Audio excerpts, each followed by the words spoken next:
I've had a couple of requests this week from people who have very specific GI symptoms, sort of in the broad category of irritable bowel syndrome, IBS, and SIBO, small intestinal bacterial overgrowth.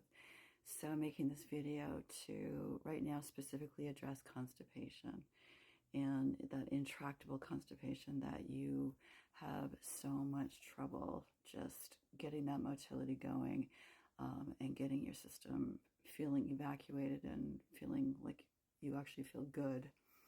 So I thought I would jump in with this story of a female, 70-year-old female that I saw a few days ago.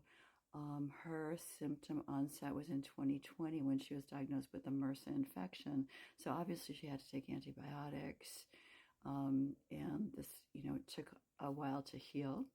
After the antibiotics, that's when the gas and the pain began in her gut.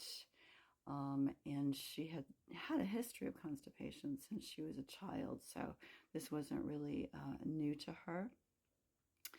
And what she did was she was having all of this constipation resurfacing, as well as the bloating and the gas, the abdominal pain post-antibiotic. And she went to her local doctor and was tested for methane positive SIBO. And they went ahead and started doing some more holistic treatments for that, because she really wanted to stay away from antibiotics at that point. And what she noticed was that she just continued to have these symptoms. It wasn't really touching it. So luckily her doctor had seen me lecture at a conference and said, you know what, you should probably look into what this other doctor is talking about, because she's doing something that's very unique for methane SIBO and constipation. So she was able to get my book, start reading it, order my supplements, and start the soft food diet that I like to have my patients on.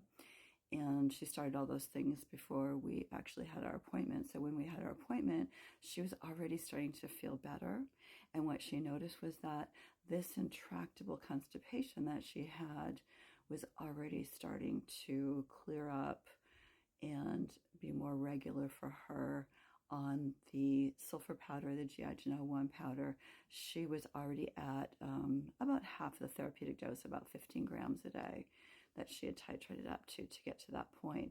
And her bowels were moving really nicely. She no longer needed to have over-the-counter supplements or prescription medications in order to keep things going. And obviously also the bloating was improving, because that's what I formulated this powder for, is for the bloating. She was having a little bit more gas. That's normal, because where's it going to go, right? You're going to decrease the bloating gas. It's got to get out somehow.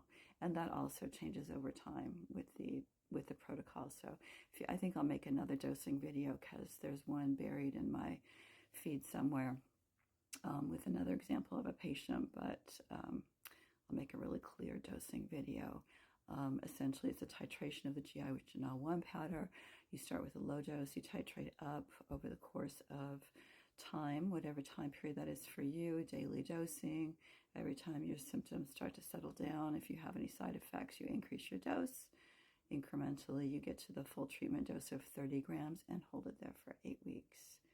So I've seen this work for what I call intractable constipation. So that is people that just cannot get things moving no matter what they try. And oftentimes this is correlated with a methane dominant SIBO diagnosis, but not always. Sometimes they're hydrogen positive. Sometimes they're hydrogen sulfide positive. Sometimes they're negative for SIBO, but that doesn't really matter, because we're not just treating a bacterial overgrowth, we're also treating a fungal overgrowth, we're also treating the motility of your system, because sulfur is what gives you the elasticity in all of your tissue. So specific to digestion, you need to have expansion and recoil, inspection and recoil all the way through the system for motility, and sulfur is what provides that. I hope this helps.